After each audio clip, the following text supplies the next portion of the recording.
Salut à tous. Aujourd'hui, j'ai l'immense plaisir de vous présenter le puissant modèle de langage créé par Google, prêt à rivaliser avec ChatGPT, mais seulement dans certains aspects comme on va le voir. Entraîné sur d'immenses jeux de données, Bard peut générer du texte, traduire des langues, produire des contenus créatifs et répondre à vos questions de manière éclairante. De plus, les fonctionnalités de Google Lens sont intégrées, vous permettant d'explorer l'univers des images et de demander des légendes ou des poèmes.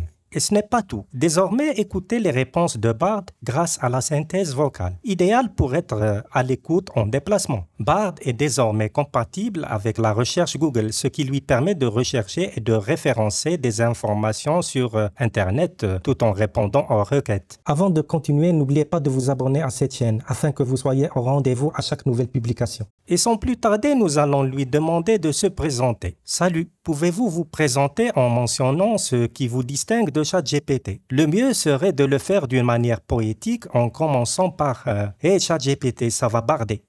Ce qui est intéressant avec Bard, c'est qu'il vous propose toujours 3 suggestions comme réponse. Vous n'aurez qu'à choisir la meilleure. Dans ce cas, je vais opter pour la deuxième, même si entre nous, poétiquement parlant, c'est pas fameux.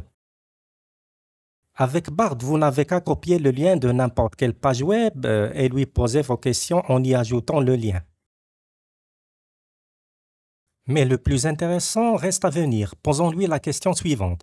Pouvez-vous générer un tableau de données sur la croissance économique en France dans les 10 dernières années? Il nous fait un tableau mentionnant le taux de croissance économique de 2013 à 2021.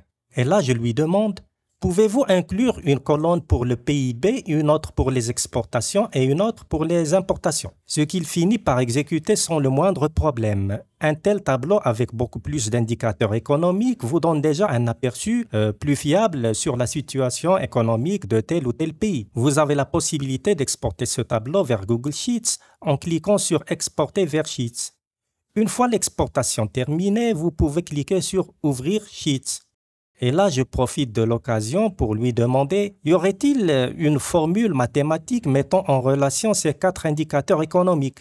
Et Bard nous donne la formule avec toutes les précisions qui s'imposent. Mais l'une des nouveautés chocs de Google Bard, c'est la possibilité d'analyser les images, toutefois avec quelques restrictions, ce qui m'amène à lui poser la question suivante. Bard, il paraît que vous pouvez voir, enfin je fais allusion à votre capacité d'analyser les images, mais ce qui m'intrigue dans cette affaire, c'est comment ça se fait que vous arrivez à reconnaître presque tout, objets, animaux, des graphiques, etc., sauf les personnes. Serait-ce par souci d'éthique? En tout cas, ça m'étonnerait, puisqu'on ne vous demande pas de nous faire une reconnaissance faciale afin de nous révéler l'identité ou de traquer les personnes en question. Ce serait un abus de pouvoir, ce pouvoir dont nous ne disposons même pas. Bard nous dit qu'il y a quelques raisons à cela. Bref, les modèles de vision par ordinateur sont beaucoup plus complexes que les modèles de langage comme Bard. Ils nécessitent beaucoup plus de données pour être formés et ils sont plus difficiles à entraîner. Par conséquent, il est plus coûteux et plus difficile de développer un modèle de vision par ordinateur capable de reconnaître les personnes. Je tiens à préciser que cette option n'est disponible pour le moment qu'en anglais. Il faut être un peu patient avant qu'elle ne soit disponible pour toutes les langues. Toutefois, et pour y accéder, on peut adopter la démarche suivante. Vous cliquez sur l'icône de votre compte Google tout en haut de votre navigateur. Vous choisissez « Gérer votre compte » et puis « Informations personnelles ». Ensuite, vous cliquez sur « Langue ». Vous allez ajouter la langue anglaise si vous ne l'avez pas encore fait. Sinon, vous cliquez sur « Enregistrer » en choisissant « United States ». Vous patientez un peu. Ainsi, vous aurez la possibilité de choisir l'ordre de préférence des langues d'affichage en cliquant sur la flèche. L'interface est désormais en anglais. Vous pouvez rétablir votre langue de choix juste en cliquant sur la flèche comme on l'a fait précédemment. Donc, on retourne vers notre page de discussion avec Bard en actualisant la page. Et comme vous pouvez le voir, maintenant, on a ce plus qui nous permet d'uploader des images.